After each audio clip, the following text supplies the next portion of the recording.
everyone. Thank you for joining the Real South Africa. I think Tuanni might pull up. Sure. My what might be too high? Yeah, because I'm hearing you yourself. I don't want nobody to.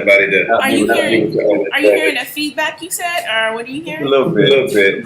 We're gonna get the technical side. Okay, so what should I do? Should I turn my mic down, or let's see? Turn your speaker down. Yeah, see if we can get this thing going. Is this better? Just a little lower. Just a little lower. Okay. Is that better? Okay. Yeah, that's a lot better. Hopefully you. That's a lot better. Okay. I'll try to read your lips. Let's see.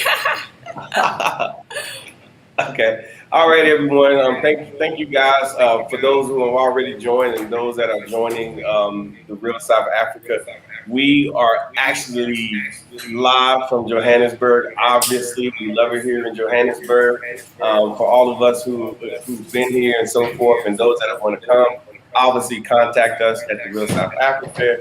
We'll get you here throughout this whole broadcast. We're going to give you opportunities to come here as well. But at the same time, we have someone down in what we call the Republic of the Western Cape. And some people call it Cape Town. So I'm gonna let her introduce herself and who she is. Go for it. Hi everyone, my name is Tuanni Price. I am owner of Zuri Wine Tasting, and I am an expat living in Cape Town, in the beautiful, wonderful Cape Town, South Africa. Is it really that beautiful? It is amazing. Really? So you would I think you're from California, correct? Yeah, so I'm originally from Los Angeles, California. I'm born and raised in Los Angeles, California, and I moved to Cape Town in 2018. Okay. So now, obviously you didn't just automatically just end up in Cape Town. There was a process. And the only reason I'm bringing it up because there's a lot of people that want to come to Cape Town. There's a lot of people that want to come to South Africa, but they're finding themselves having to think about the whole process. And so what I want you to do is, just, if you could be kind enough to share your story, because everybody's story is different, about how you ultimately are in Cape Town. All right, so I will try to tell like the concise version of it, but basically I always wanted to live abroad, like ever since I was a little kid, right? And so I was gonna move to Spain, and I was all set to move to Barcelona. I just had that in my, I had planned it, right? And so then I said, before I move to Barcelona, before I go to another European city, let me go to Africa. And so I picked South Africa because when I was in high school, I used to protest apartheid. I'm telling how old I am now, but I used to protest apartheid, and so that's when I knew about Africa. And I knew when I was a kid that I always wanted to come to South Africa. And then I picked Cape Town because by that time I had already started a wine business, and the Western Cape, of course, is home to wine. It's kind of like California compared to the United States. So that's why I picked the Western Cape, and I came here in 2016 to visit for the first time. So I was like, okay. I mean, like literally when I got off the plane, people don't believe me, but I felt like this warmth. And it was July, which is winter time here, so it was cold outside.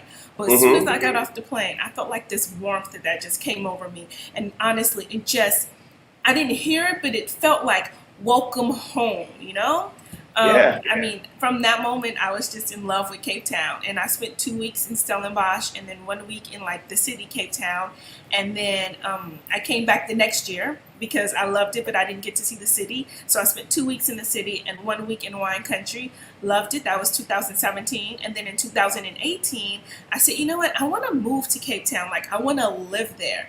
And, me and my American self, I was like, you know what? I'm smart. I'm creative. I'm talented. I could just pack my stuff up, move to Cape Town, get a job, and I just thought it would be so easy. I actually volunteered and worked harvest at a winery, and it was hard to get a job. So I was like, okay, I was pretty much living off of my savings, living my best life in Cape Town. Luckily, I Cape know. Town is so It's hard not to inexpensive. live your best life there. It's very hard not to. I know. Yeah, it's so hard. And people like look at my Instagram feed or my Facebook feed and they're like, you're living your best life. Did you win the lottery or, what happened? And I'm like, no, it's you can just live your best life in South Africa. So that's what I was doing. But then I was like, okay, Tuanni, you need to go back and replenish your bank account and come up with the plan. So I stayed I came in March and I stayed until June. So I went back home in June, and then I said, you know what, I really want to move back to Cape Town, but I need a plan. So then my plan originally was to stay 6 months in Cape Town and 6 months in Los Angeles, spend that 6 months in Los Angeles just like making money, stacking up some change, and then to come back to Cape Town. So I did that in December of 2018. I came back to Cape Town and I stayed here for 6 months, and then I went home in June of 2018, and then I came back in December of 2019. And then I stayed for 6 months, 6 or 7 months, and then I went home, and then I came back in January of 2020, and COVID happened, and so I'm actually sheltered in place here in Cape Town. And honestly, it's been amazing to be sheltered in place in Cape Town, and I've been here for over a year now. I just celebrated my 1 year anniversary in January 18th. And I love it here. Okay, I listened to your story, and I'm sure that the people that are watching now and the people that are going to replay this later on, and people that are actually joining and they're reaching out to their friends now, saying, "Hey, the Real South Africa is going live." They got this wonderful young lady from California who has a story. But I noticed your story is very similar to my story. I came here on a trip. So you came here on a trip, had no idea kind of like what you was going to run into, and then you ran into all of that. Yeah. Yeah. And so like I came here, like I don't know if you came here on a trip like with other people, or if you came here just with your spouse and it was just you two, or if you came here alone. But when I came here completely alone.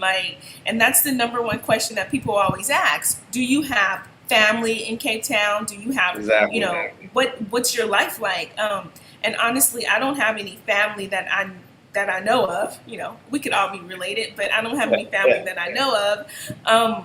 And I've just built like my community. I've built like a circle of friends, and so I didn't know anybody when I came here in 2016. And when I decided to move here, I didn't know anybody but the people that I had just met like that year.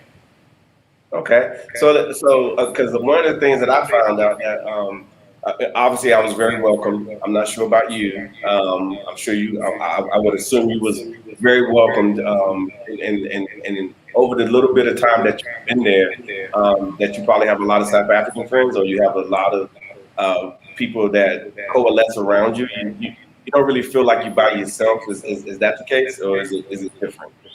I have a lot of friends from and that's what I love about Cape Town. Cape Town, or I guess maybe South Africa. I don't spend too much time in Johannesburg, but Cape Town is an international city. So I have a lot of friends from like Zimbabwe, from Australia, from America, and then of course some people that are South African.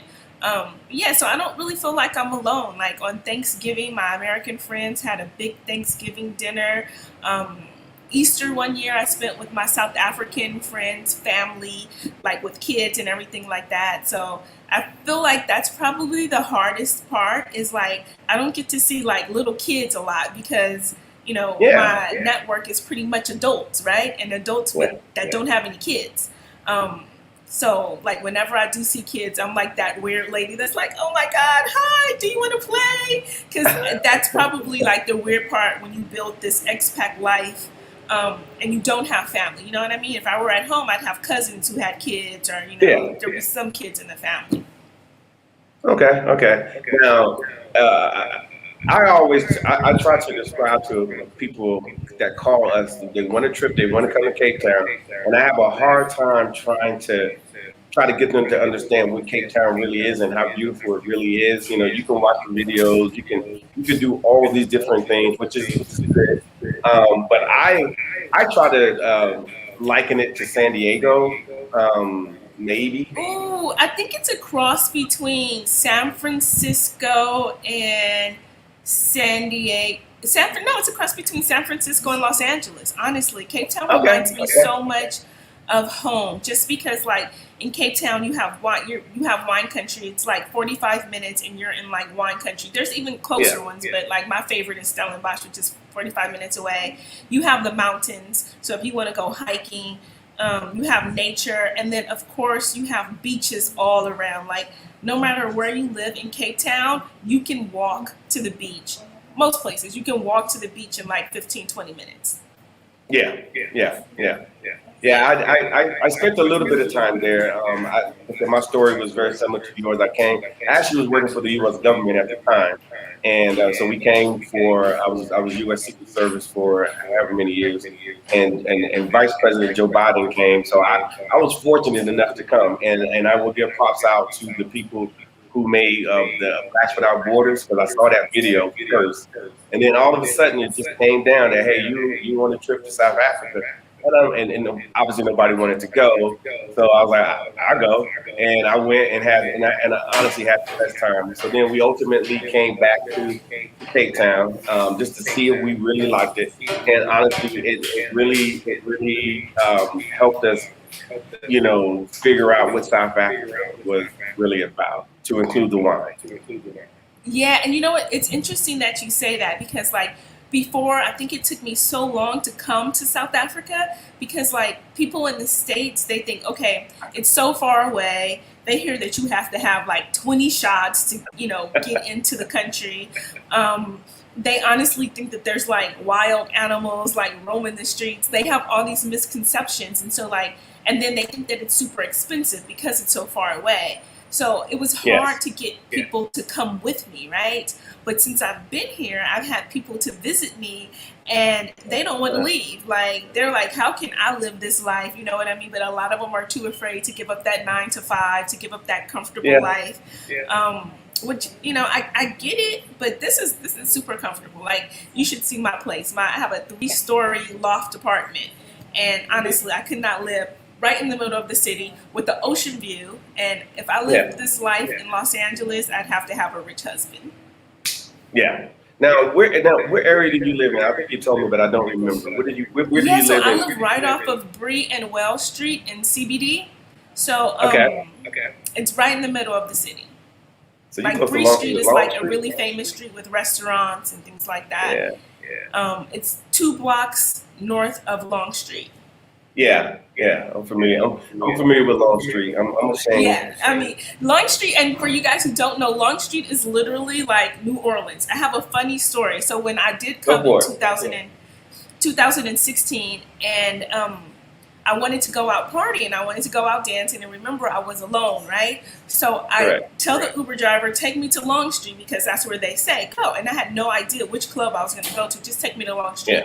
Yeah. We get to Long Street, and it was like a madhouse. It literally looks like Mardi Gras. It looks like Mardi Yeah. Gras. And I was like, oh no. I was like, you know what? I literally had an anxiety attack. I was like, no, just take me back to my hotel room. So I didn't even really get to see Long Street that first time that I came. It wasn't Okay. until 2018 that I got to know Long Street, and that was probably not a good thing, because once you Yeah. get to know the party life, Cape Town has a really great party scene. Let's just put it that way.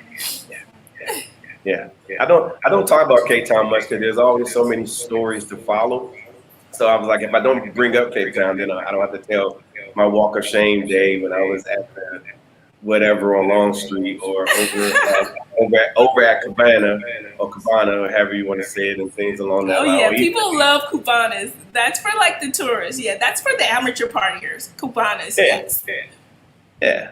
Okay. So you would say, unequivocally, without regret, people should come to South Africa to visit.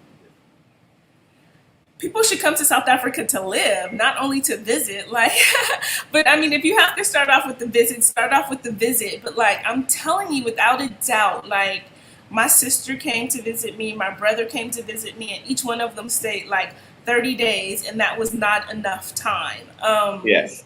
Yeah, my best friends have come to visit me. Like, it's just such an amazing place. Yeah. So how would you compare it to say, you know what? Hey, I'm booking my trips for the year. I'm going to the Caribbean. Would Uh-huh. you pick Caribbean over South Africa, or is it about the same? What would you say? No. So like I love the Caribbean, right? Like I love Jamaica. I miss the Caribbean. Like as soon as I hit back the United States, one of my first trips for like a week or so is going to be like in the Caribbean somewhere, more than likely Jamaica. Sure. But the thing about it is, it's the difference is the difference is this. The difference is the cost of living, right? So you go to the Caribbean, it's pretty much like the nicer places are all like touristy places and they're all Yes. overpriced, right? But you can live in Cape Town in a regular neighborhood and have a fabulous life, a fabulous apartment. You can go to great restaurants and it's so reasonable. Like my budget in Cape Town is it's like 25% of what it was in the United States, literally. Like my living expenses are 25% of what they were in the United States. And your quality of life is higher. Your whole Yes. scenario is just Yes. higher. And I think that that's what people think too. So like when people like I don't know what they're thinking, but they think that if I said, "Oh, I'm going to my apartment," they might think that it's like a little hut. You know what I mean? Or they Yeah. might think that it's like less than because it's Africa. I don't know why people think that, but no, my apartment is a beautiful apartment, and there's so many beautiful like apartments here. Like the architecture of the apartments is just beautiful, and yeah, it's just comfortable. It's a really comfortable, good life. I mean, and I don't want to make it seem like it's easy and I'm not out here hustling. Like, when I came in 2018, I actually started a business because I was partying so much called Cape Town Club Crawl. So, Ah. I mean, because, I don't have a work permit because it's hard. There's so many people who are unemployed, so it's hard to get work permits and, like, legitimately just have, work here. So you either have to have your own business or you have to have some kind of hustle or you have to work remotely in the United States. Yes. Yes. So those are your options, but I mean, it's like I said, you only need 25% of the income that you're used to making. Yeah. To live 100% better than what you're doing today. Yes, exactly. Exactly. But I appreciate you saying these things because obviously our audience have seen us on many occasions, and we tell them. And I think sometimes I think when somebody sends us a message saying something to the effect of, "Oh, based off what you show us, you have to make $8,000 a month to live like that way," and I couldn't respond because to spend $8,000 here in South Africa on a monthly basis is incredible.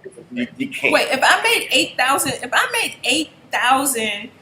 U.S. dollars. $8,000 a month in South Yes. Africa, first Yes. of all, I would just fly to Johannesburg for the afternoon and talk to you in person. Like, Yeah. I would like there's so much that you could do. If you made 8,000, like if I made my salary of what I was making in the United States here in South Africa, oh my Yeah. goodness. Yeah. I'd be walking around here calling myself Beyonce. Yeah. Yeah. Because like I'm gonna put this question up here, and I will let you answer this question if you can see it. Oh yes, I will And keep definitely and give keep you in that. mind you're in Cape Town. Johannesburg is a lot cheaper than Cape Town, in a lot of ways. So, but Yeah, there's a yeah. So question. I was thinking about moving to Johannesburg and I wanted to move to like people were like, okay, move to Sandton. Sandton is the nice area, right? Yeah, So very I'm nice. looking in like the best area in Johannesburg and the apartments were way less than my apartment in Cape Town. So for example, Exactly. before COVID, my apartment was 14,500 rand, right? So Hmm. that's roughly like $900. And now I had negotiated my rent. So now my rent is 10,500 rand, which is basically like 700 if the dollar is not that strong, right? So it's like Yeah. $700. And literally $700 for my apartment. And it's 3 stories, 2 bathrooms, 2 full bathrooms, a loft at the top, the bedroom on the center level, balcony, pool in my complex, security building like doorman security, parking space, Yeah. Yeah, So and it's not like you in Milwaukee. You're in Cape Town. This is yeah, and then Cape. it's not like I'm in the suburbs either. Like if I moved to the Yeah, suburbs, it would be even cheaper. I'm literally right in the middle of the city. Like I don't even have a car. I don't even want a car because if I want to go to a great restaurant, I could just get up and walk a couple blocks, or I could Uber like to the other side of town. And like if I Uber to the other side of town, it could be anywhere from 26 rand to like 50 rand, right? So 26 rand is like $1.35. yeah. It's It's about a not even dollar 2 dollars. 35 or so. Yeah. Yeah. Okay.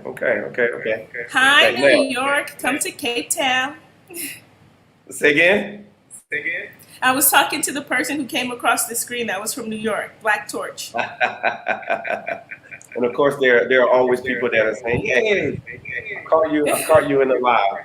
But there are a lot of people, and I would say tons of people that are interested in coming to South Africa. And people think there's only three cities in South Africa. They think there's Durban, they think there's Cape Town, and then they think there's Johannesburg. But just from your experience of being here, there's a lot of other places in South Africa that you can go and have a great time. Would you agree?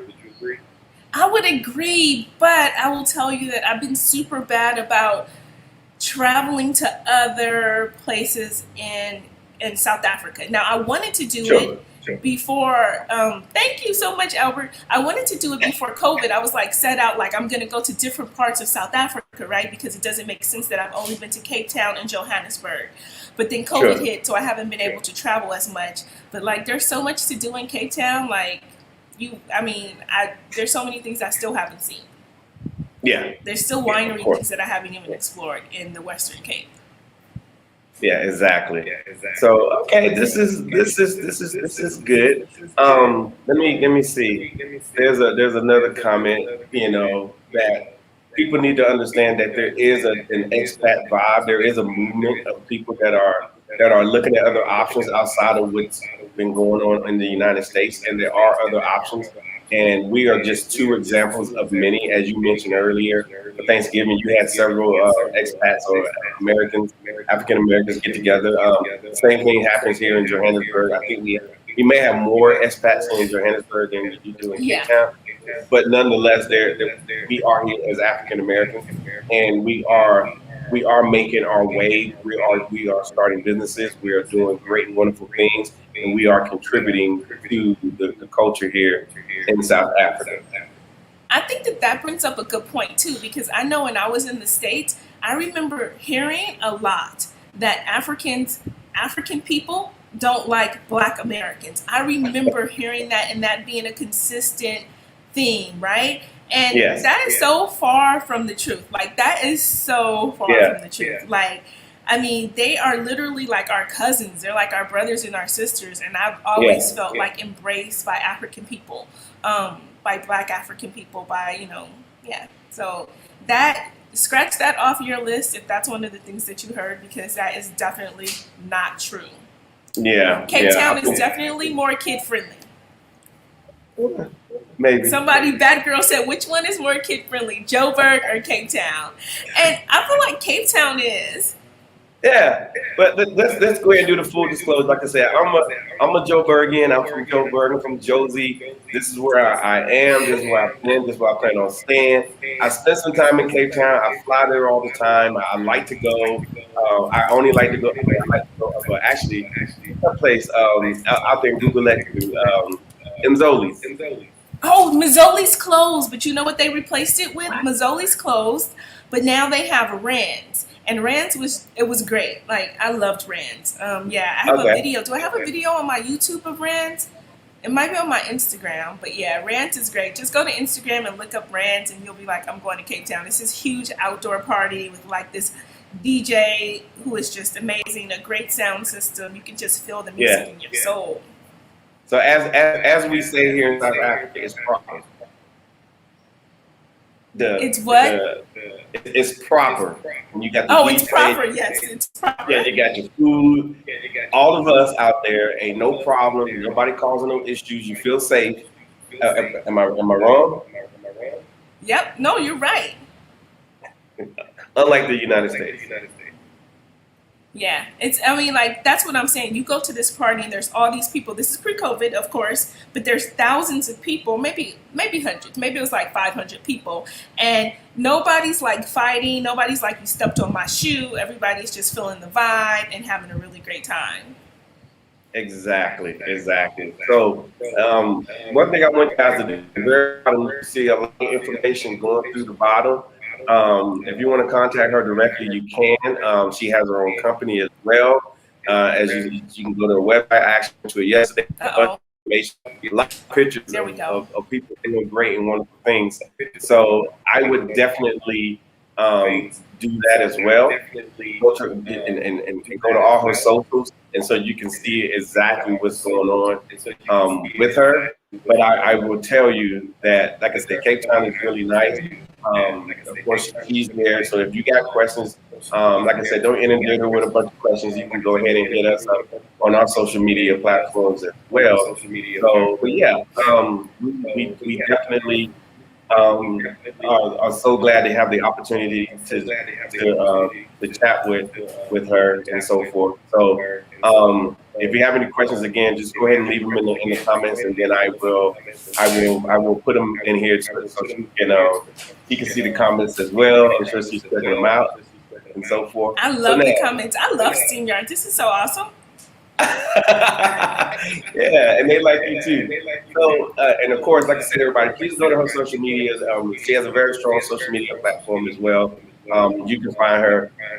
What I really want to do right now is talk about us expats coming to South Africa, starting businesses, and just the opportunities that are here.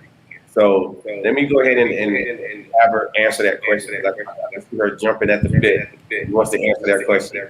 Yeah, so Tell them. yeah, so okay, so I have a business. It's a wine tasting and tour business. Actually, it's a wine lifestyle business, right? And I had the business in Los Angeles, and so I had worked in corporate America. And when I decided I was going to quit my job in corporate America and move to South Africa, I was just like, you know what, I'm just going to run my business on both continents, which is what I do right now. But a big part of my business is I invite Americans mostly to come to South Africa, spend 7 days with me. I find them accommodations, whether they want to stay in a hotel or if they want to stay in an Airbnb. I hook that up for them, and then I plan this whole 7-day itinerary. It's mostly centered around wine because that's my specialty. And then I also focus on wines that are made by Black people. So, and businesses that are owned by Black people, because I feel like it's so easy to come to, which is sad, but it's so easy to come to a place like South Africa, especially Cape Town, and not spend one dime on a Black business. And for me, I feel like if somebody does that, that's a disservice. Like, you should feel ashamed of yourself. So I try to make it easy by introducing them to Black-owned businesses, Black winemakers, and things like that. And I just show them around for 7 days. Then I also teach wine tasting classes online and in person here in Cape Town. I actually have one this Sunday. It's going to be my first live class since COVID. But yeah, so I teach wine tasting classes and host wine events. So this is, and I'm loving it for one reason why you go out personally, you do all the research, you find all the people that you need to contact, and then you connect the unassuming Americans. Think they're only going to see lines, and they get here. You sort them out when they come to a place to stay, and then at the same time, you give them an experience that they probably didn't even expect to have here in South Africa. I mean, that's amazing. Exactly. And so, like, I always say it's kind of like you're living like a local, right? So, like, you have this really, and not like a local, like, you know, not like a poor local, because come on, let's get it right. There are the poverty in South Africa is real. However, there are a lot of people who live very nicely who are Black. So one thing that I'd like to go back to the community. I also include like a volunteer option. So if you want to spend a day volunteering, you can do that as well. But I think that it's a disservice when you come on these large group tours and then you go to places like Kailicha and then you only see the people who live in poverty. You know what I mean? You don't get to see the people who are, you know, middle class, who live there, they have nice restaurants and things like that. So I showed them both sides of the township. I'll show them, of course, the poverty side, which you need to see so we can come up with a solution to fix it. But then I'll also show them the middle class side, where there are people who are like, eating at nice restaurants, dressing nice, driving nice cars, having a good time in life. Yeah, exactly. People think that it's, we were taking phone calls, and then we've had those people come because they think that it's only, poverty, there's only this, there's only that. And one thing that I found out that, these people here, they're still fighting. They're still are happy people. And so I like hanging out with them. I routinely, I'm in Joburg, find me in Timbiza real quick. That's another place like Calishar or Ubaletu, places like that. Or of course I'm down in Soweto, that's just where it is, and so forth. But there's more to South Africa than just poverty. Like I said, there's everything. I think one of the things that got me the first day I got here, it was a World Cup 2010, and all the South Africans, they'll be tripping right now because that was like the day. And I saw them building these buildings, and I saw black men in suits. Yes. Wearing the white construction hats, running things. Everything was black, and it was so evident. It was like in your face. Black. Yeah. And that's how I feel about the wine industry. Like, imagine going to the best restaurant, the #1 restaurant in all of South Africa, the #1 restaurant, and your sommelier, the person who runs the entire beverage department or program, is a black person. He looks like me. You know what I mean? Like, I love that about South Africa. Like, there's so many people who look like me in my profession that are just talented and smart. And I don't know, I just feel proud. Well, that's why we're having this conversation, because somebody told me about you, and I said, I got to reach out.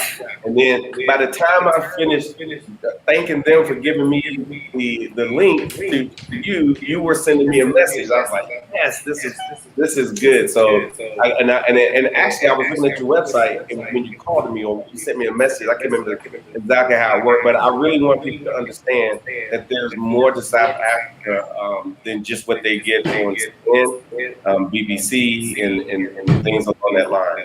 And then also too, I just want to before because I've been accused for not mentioning our not Cuban, but Afro-Caribbean people. So shout out to all the people that's in the Caribbean of African descent.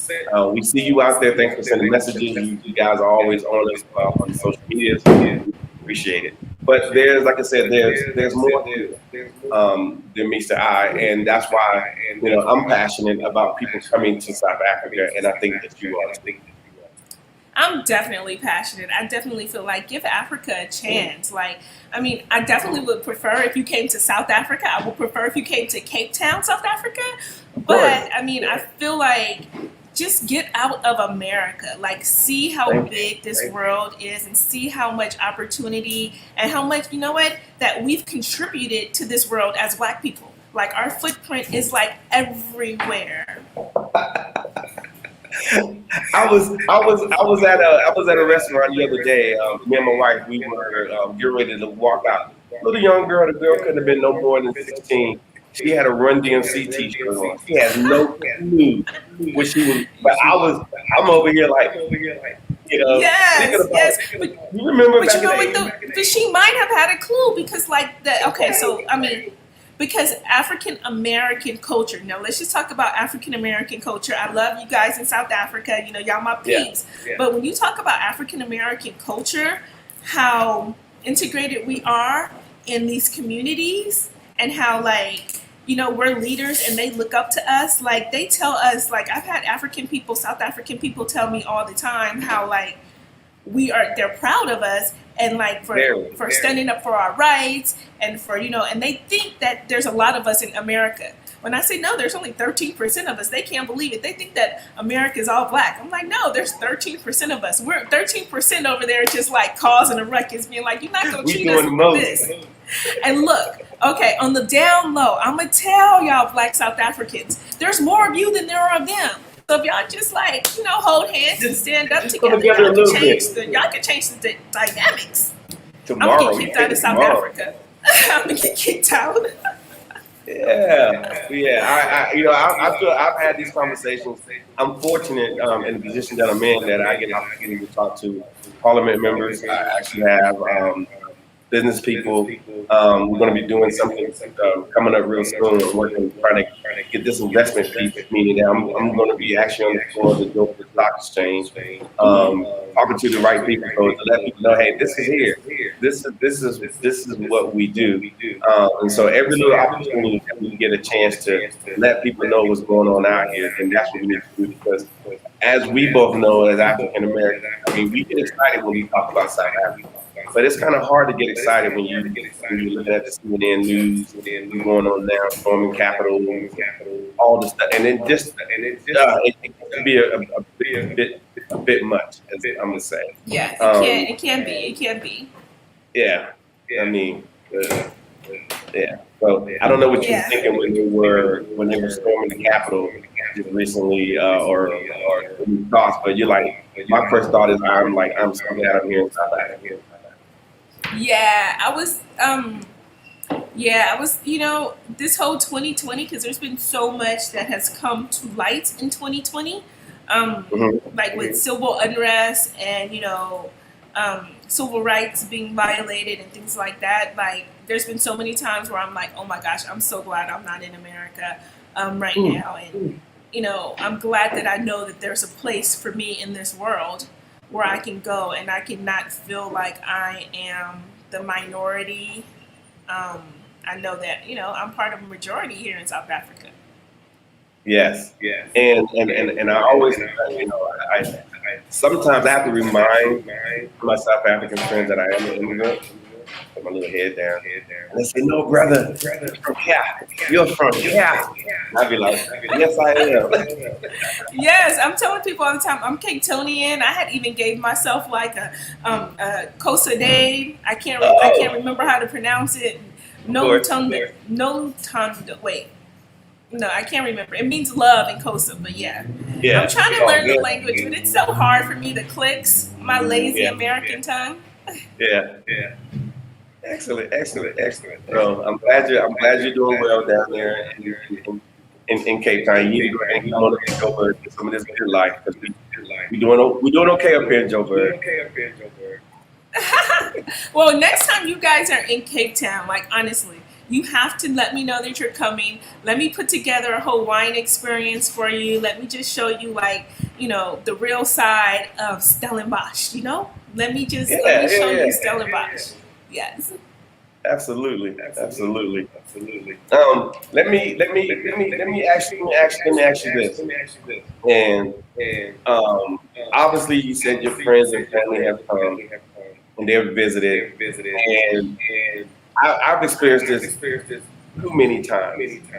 When we have a traveler who come, they come on 6 day, 10 day, 13 day.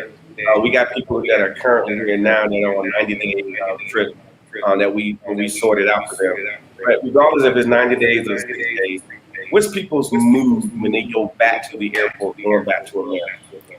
Oh, they're sad. They don't want to go back. They are seriously sad. They are seriously thinking about how can I change my flight? How can I change my mood? What can I do so my narrative so that I can stay in South Africa or come back as soon as possible? Literally, they are sad. I've never had anybody who visited me and said, you know what, I can't wait to get back on that plane and go home. Never. I've always had people say, I need to figure this out. Yes. I think everything about everyone's life changes. So that's why we always say, hey, come here on a visit, and I'm being very coy. I say, come on a visit, you'll have a great time. And they're so worried about the itinerary.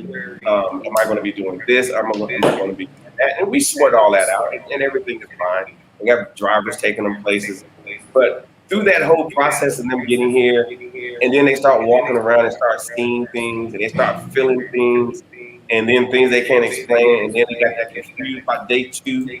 They got that confused look on their face, like, "What am I doing? I'm going to go back to the snow, and I'm gonna get in this traffic. I'm gonna sit in this office for 8 to 10 hours a day, and I'm not going to eat good food.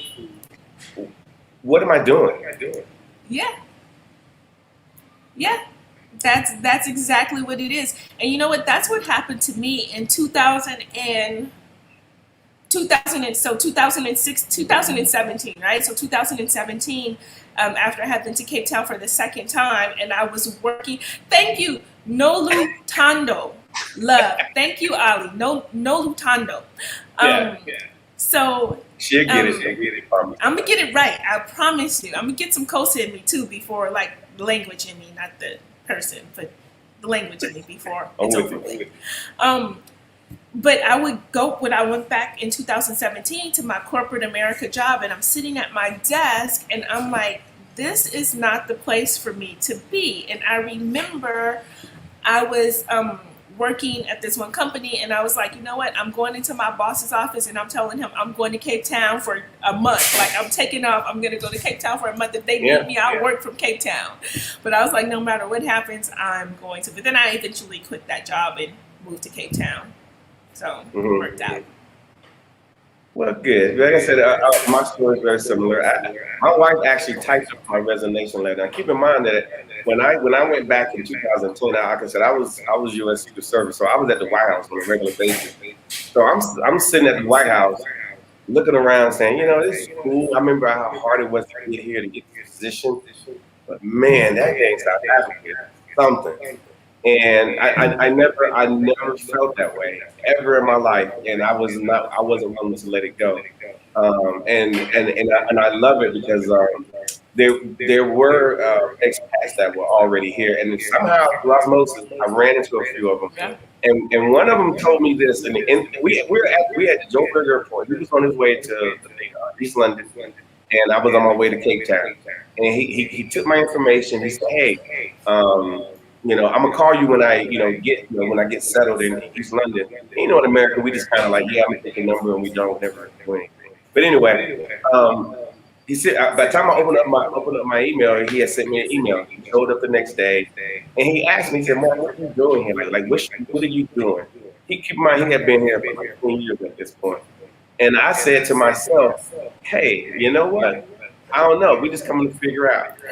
He told me one of the best things which made more sense, and it's gonna sound bad in some ways, but it's not. He said, "Mark," and he had been here 10 years, and he had a crazy story. He followed a young lady who he went to college with, who's South African. And when college was over, she came back, and he came too. That's his story. But he said to me, he says, as an African American with some means, you fall in the top 7% of the population. I was like, I don't know what that means. I'm never in the top 7% of anything. And so as I started matriculating around and started remembering what he said and started doing things, I started noticing that I was in the top 7% of the population, meaning that like because we talk like this, we get access sometimes. Those are just facts, and if I offend anyone.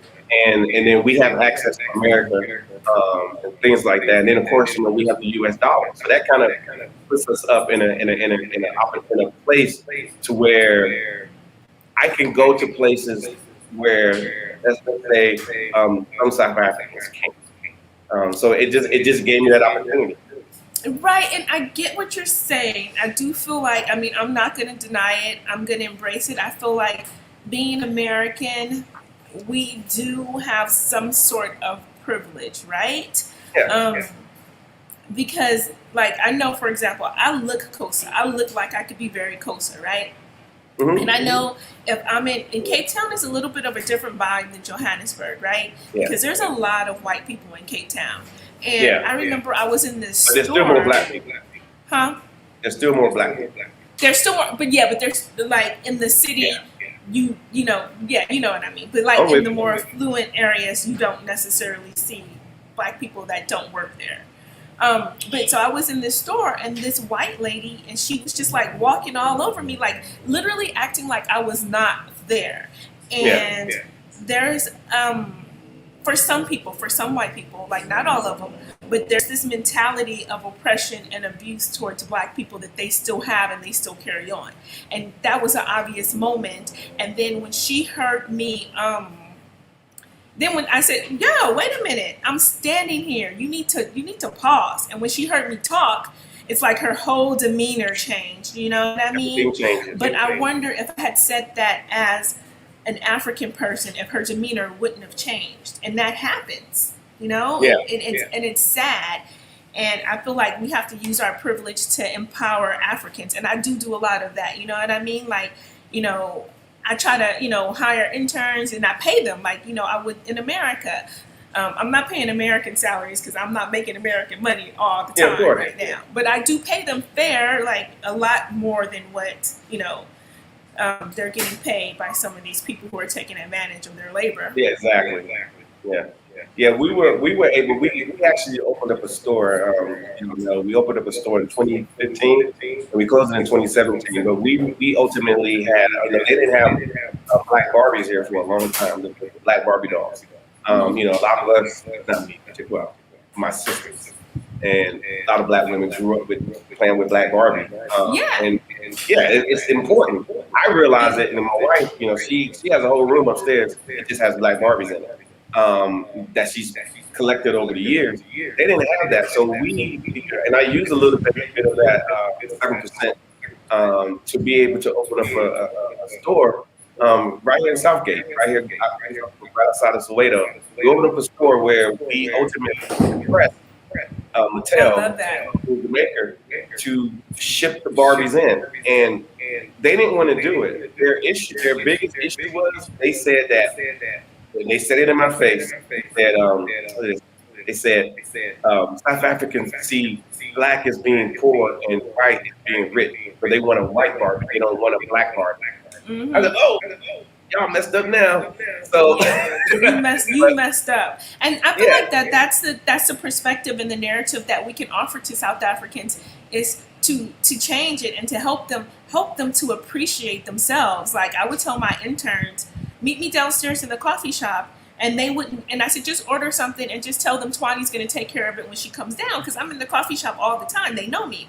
And then I go downstairs and they're waiting outside, and I said, "Why don't you guys go inside?" And they were like, "Oh, well, you know, next day. Why don't you guys go inside?" One of them finally said, "Because we're scared." And I was like, why are you scared? This is your country. You have every right to be in every single location, every single building.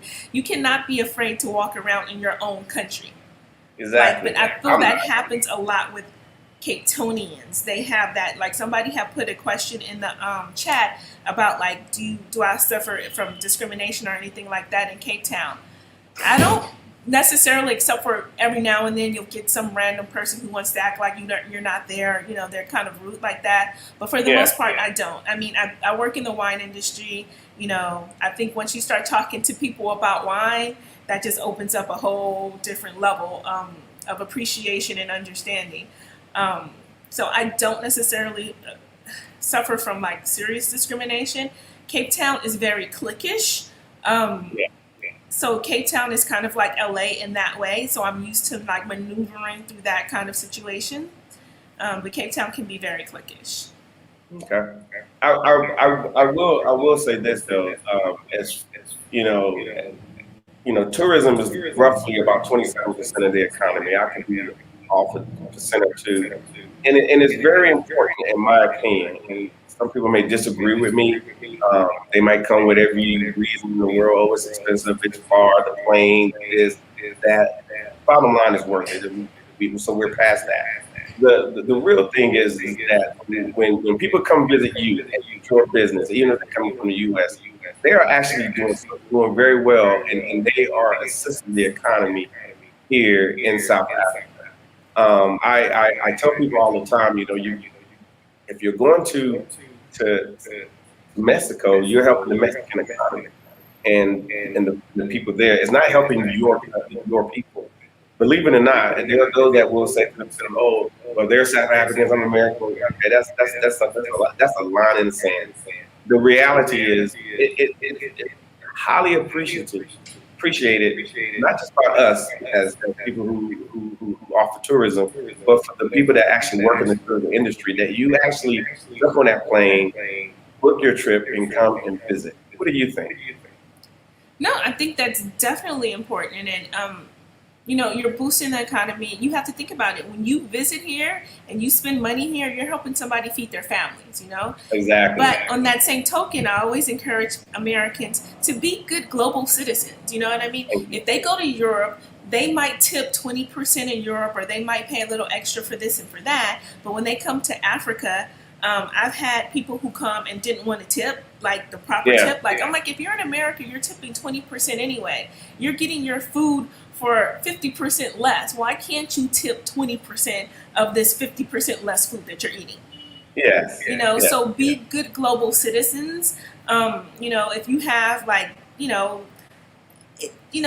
if you have some old clothes in America, like nice clothes, bring them to South Africa. You can give them to families, and then take a suitcase full of stuff back home that you buy here. Yeah, because you're going to buy a lot of stuff. You're going to buy. Yeah, because you will buy.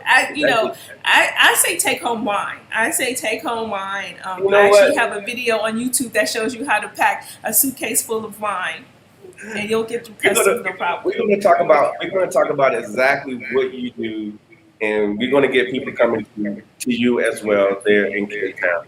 So now, I need for you now. I was going to cut to a break, but I chose not to because we haven't such a good time.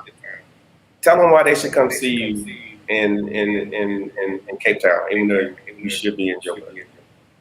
Oh gosh, because I will make you feel so welcome, and I will just show you the best of Black folks, the best of wine, the best of everything in Cape Town. You'll have so much good food, so much good wine, and just like a really relaxing time. Okay. So now we talk about certain areas. You mentioned Stellenbosch, Franschhoek, and there's a few other areas. Please explain to them. You're still talking about Cape Town. No, I'm still talking about Cape Town. So like you have the Western Cape, right? And in the Western Cape, you have I think 9 major wine regions in the Western Cape. And Stellenbosch, Franschhoek, those are just a couple of the wine regions.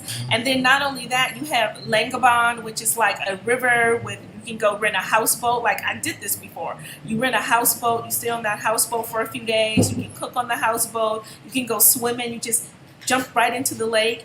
And like literally, I went with my friends, we shared the cost of like this 3-bedroom houseboat, and we each paid 150 rand. I mean, not 50 rand, $150, right? $150, which included our transportation there. It included the houseboat. It included, like, we bought all groceries together, $150. And we stayed on the houseboat for 2 nights. So what if you did that in San Diego? What if you was in San Diego? What would that cost you? Oh gosh, like, okay, let's say you go to Lake Havasu, because that's where you would go in LA, right? Gosh, $150, that would be your gas to get there, maybe? That's the only thing? The gas to get there? Yeah. Like, you're talking like 20, like per person, maybe, like if you shared the cost, maybe $700 for 2 nights, maybe $700, $800. Okay. You shared the cost of that houseboat. Yeah. And the service wouldn't be as good. No, and the service was great. They had these people on these little boats that would come by and say, "Do you need anything? Do you need to go back to land? Like, do you want us to come in and start your bride for you?" Like, amazing service. Yeah. By the way, y'all got bride is a barbecue, which is your fire. Oh yeah. You see how South African I am? I'm even using their terms, bride. There comes set it alight, and you'll be like, "Set it alight." Oh, you mean put it on fire? Yes. So but the service is good here. So I would suggest for those that are South Africans that are watching us right now, if you want to have a real great experience, then I would contact Zuri Wine, and she would set everything up for you. Come next, and for me, the best time to come to Cape Town is between January and March. And the reason I say that is because I'm a wino. So, like, okay, everything about me is wine for the most part, right? So, if you like wine or you want to learn more about wine, I'm the person. But come because I do this harvest experience where I take people to like a wine farm. We literally pick grapes. We stomp the grapes like foot trotting with your feet. You get like take your shoes off, sanitize your feet, get into like a big barrel, and you actually get to stomp on the grapes, which is like really like an upgraded pedicure.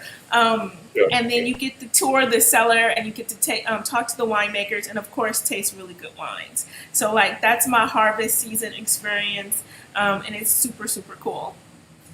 Exactly. There are so many different experiences. There's no one experience. Like for example, and I'm not putting that anywhere, but like for example, I'm from North Carolina, so we all like to go to the UIAA tournament in Charlotte. You know, you go there, you're gonna have kind of like one experience. You're either gonna drink too much, or you're just gonna stay up too late and be sleepy and tired. That's basically what's gonna happen. But when you go to Cape Town, and especially in situations like you have, there are 50 million things you can do in this one city. Hmm. Am I wrong? No, you are absolutely correct. You are absolutely correct. I mean, and it just Excellent. depends on what you want. Like, if you like that beach life, like I've taken surfing lessons twice. Um, Hmm. so if you want to go surfing, or if you just want to go chill by the beach, if you want to go hiking, oh my God, there's so many mountains. And like for the people who are like hiking or exercise enthusiasts, like you don't even have Yeah. to join a gym. You can just go hike up Oh Table yeah. Mountain, or hike up Lion's Head, and yeah. Yeah. I used to be in Clifton. We call them Mandela stairs, and those things go up, up, up, up. And we used to walk it, and man, we used to then Is we that by Clifton Beach? yeah, The yeah, stairs? Okay, yeah, yeah. perfect. I heard about those stairs. I haven't done them yet, but I heard Oh about those God, stairs. yeah. Yes. Just remember that you're gonna need more energy when it's over. So if you come back down, just kind of go that way, and then then you're in Camp Bay, and some breakfast that you're gonna need. These ideas. Yeah. Yeah, Okay. so King Spotlight said he's ready to relocate. Do it, do it, do it. Now people should now on Oh, a thanks for serious note. following me on IG, and thanks for subscribing to my YouTube channel. I appreciate it. Sometimes I feel like I'm just doing this for myself, so I love it when people like to just watch me and my goofy life. I'm not gonna even say that it's boring, because that would be a disservice to Cape Town. Yeah. It's a pretty Yeah. amazing life. If you want to be bored, it's just because you want to be. It's hard to. I mean, you can walk out your door and it's happening. So it's hard to be bored in South Africa. At least that's what I Yeah, find. if you're bored by choice. You know what I mean? Yeah. And then even still, it's not even boring, because like let's say you just want to sit at home. Like if you want to sit at home, you can sit at home and just watch the beach, or Yeah. like if you're bored by choice. Robin said, "How is the virus out here?" So well, I mean, it's just like the rest of the world. It's pretty hectic. I think this second wave hit Cape Town Hectic. very hard. Is that a term you normally use? Hectic. I've used it since I've been here because that's what they say in Cape Town. They'll be like, "Oh, Oh, it's hectic, right?" And I'm like, "Yeah, you're right. It's hectic." That's my Cape Townian lingo. It's hectic. Yeah, it's just Okay. like the Well, rest of the world. let me add to that to the virus thing. They actually do. I mean, unlike what I see on CNN, and of course I was there in the U.S. when it first started in March of 2020, doing a travel show, by the way, for those who wanted to come to South Africa. But when I got here, they locked it down. I think they had a straight lock. The lockdown was real here in South Africa, Yes, and it was. it No, you went. couldn't even get Uber Eats. Yeah, it felt like we was on punishment at some point. I don't know. I don't know how you felt. But I was like, come on, this is, you mean I can't go outside, just stand outside for a minute? They were Yeah, like, ooh. it felt like what's that one movie with Will Smith when when the world, Oh, like he's the only one left on the planet? yeah, I am legend. Yeah, that's what it felt like. Like I would look outside and there's nobody in the streets. If I walk to the grocery store, there's like nobody in the streets. Yeah. Yeah. Yeah. So they did a serious lockdown. And people, even in townships, they wore their masks. It was compulsory, as they say here. It was mandatory. And then even to this day, I mean, we have different levels of lockdown. Right now we're at level 3, modified, so to speak. Yeah. God, I needed my drink, but when I say my drink, because we couldn't have alcohol, they couldn't sell it. Yeah. They That just was kept the that. toughest. That was the toughest one. Like the alcohol ban is the toughest thing ever. Yeah. I think they were just going after me. But anyway, that's another story. But then, now, even today, when you go into a building or you go from one store to the next store, you will get your temperature read. It will happen. And then, of course, you're going to sanitize your hand. I don't care if you just sanitized it 2 seconds ago. Yeah. Go to another building, you're going to sanitize your hands again. Yep. If you're in the same building and you go from this part of the building to that part of the building, you're sanitizing your hands. Yeah, I live in my apartment complex. Every time I walk into my building, I have to sanitize my hands. I have to wear my mask. There's none of these freedom things that they're complaining about in the United States. You just literally you wear your mask. Yeah, that's it. Put on your mask. And it's still funny. If you get somebody without a mask, it just looks funny. Like, where's your mask? Yeah, like who what are you doing in life? Yeah, like who does that? Yeah. Yeah, who does that? Yeah, but but Cape Town just opened up. I mean, I think you guys just opened up in Johannesburg too, as far as like the restaurants and the curfew. It's like a little bit more relaxed. So people are like hanging out a little bit more. And I did pass by like Tiger's Milk, and it was like off the chain, but it was full of like kids that were like COVID. What? Huh? Tiger's Milk is always off the chain. Yeah, but they were like COVID. What? Like who's? It's a bunch of young people. For me. They're like 20-somethings. Yeah. No. They're definitely the young people. But that's what I'm saying. Those young people, they were just all up packed, like elbow to elbow. Yeah. But it's like I said, this is South Africa. So again, people, I would go to our website, South Africa. I think we had the comments shown up at the bottom. I will try to slide them down there again. But yeah, come. Go to our website, SouthAfrica.com. Of course, you can find us on all the social media platforms. And then at the bottom, we got this young lady right here who's doing her thing here in South Africa as well. So feel very comfortable to reach out to her and say, hey, I saw you on the Real South Africa, and I'm interested. Because one of the things I think about, and I'm going to say this, and hopefully 170 people who are watching it right now, and then of course those that will watch it later, let's just talk about this thing for a second.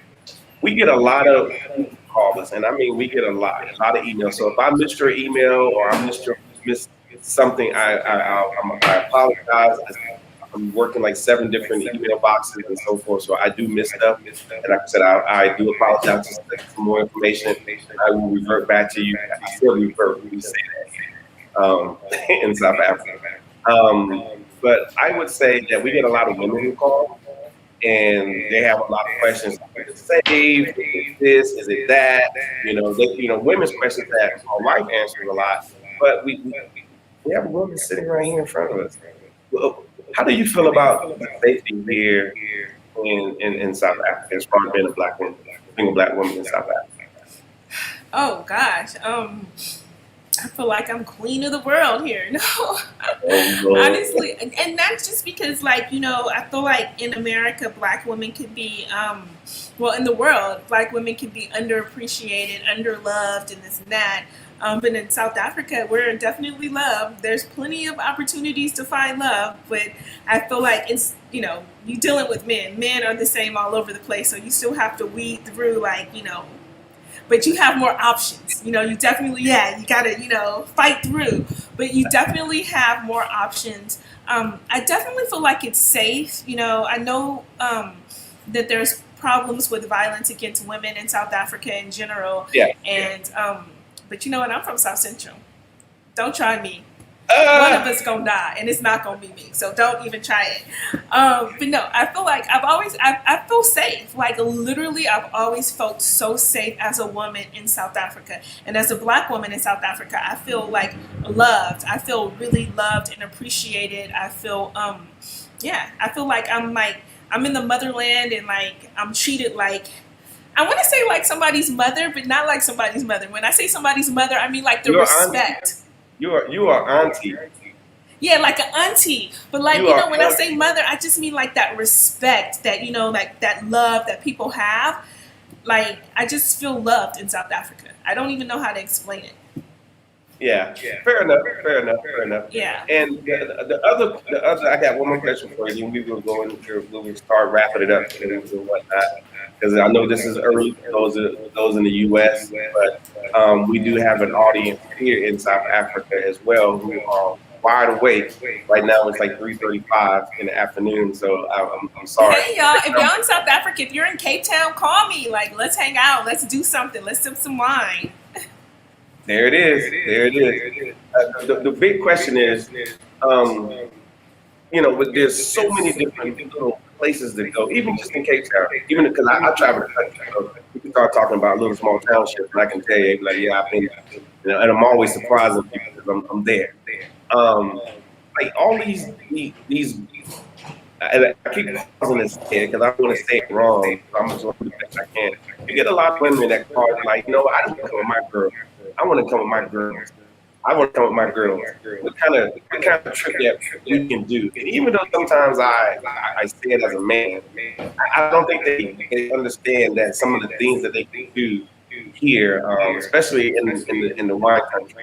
So what do you think about girls trips?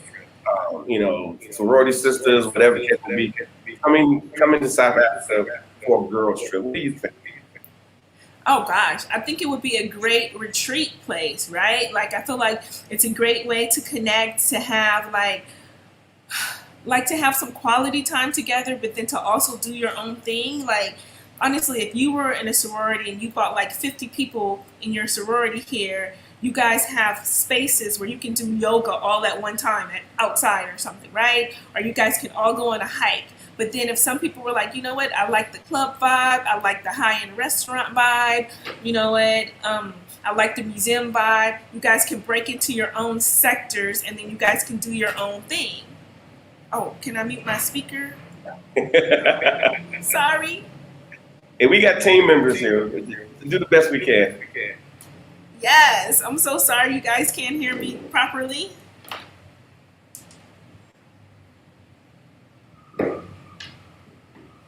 Hi, Robin.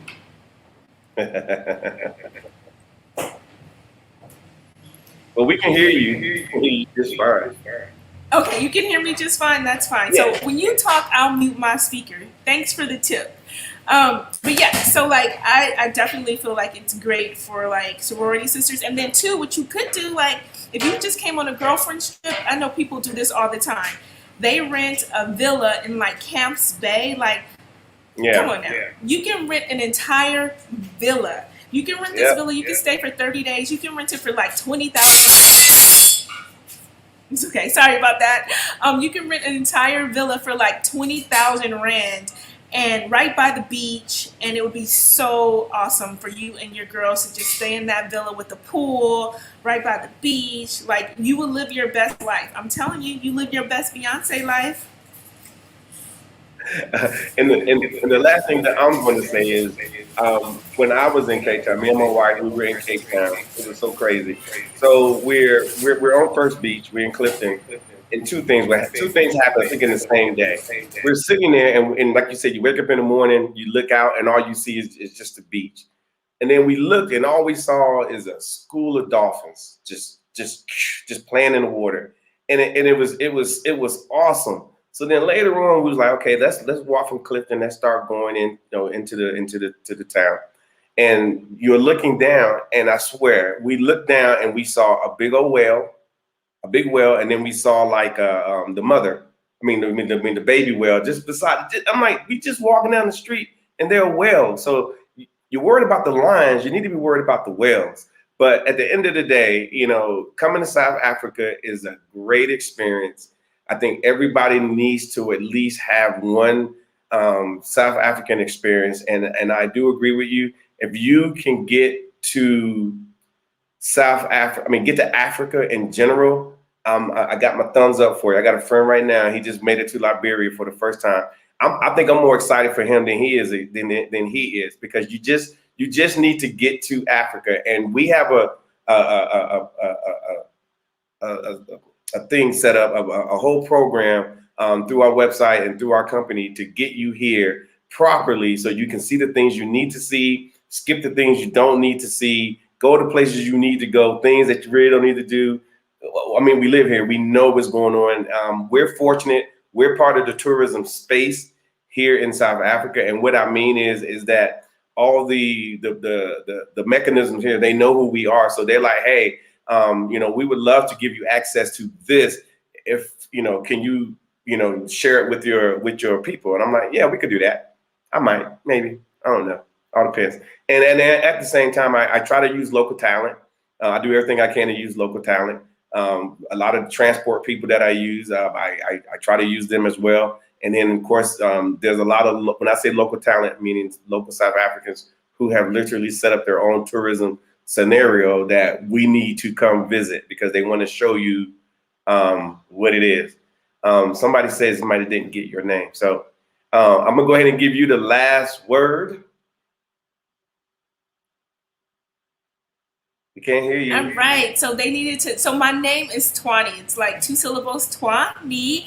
And you can find me at zuriwine.com, or you can go to my YouTube channel at Zuri Wine Tasting, Instagram. Just type in Zuri Wine Tasting. You can actually just Google Zuri Wine Tasting, and you will definitely find out about me. Come to South Africa, come to Cape Town, go on a wine tasting tour. And in the meantime, what you can do is take an online wine class. Just go to zuriwine.com and you can see all the online wine classes that are offered. And just call me if you have any questions about Cape Town. If you want to move here, just call me. Yep. And like I said, we're all working together to make things happen and so forth. So we feel that everyone should have the opportunity to come to South Africa. That's all we have. Thank you, guys.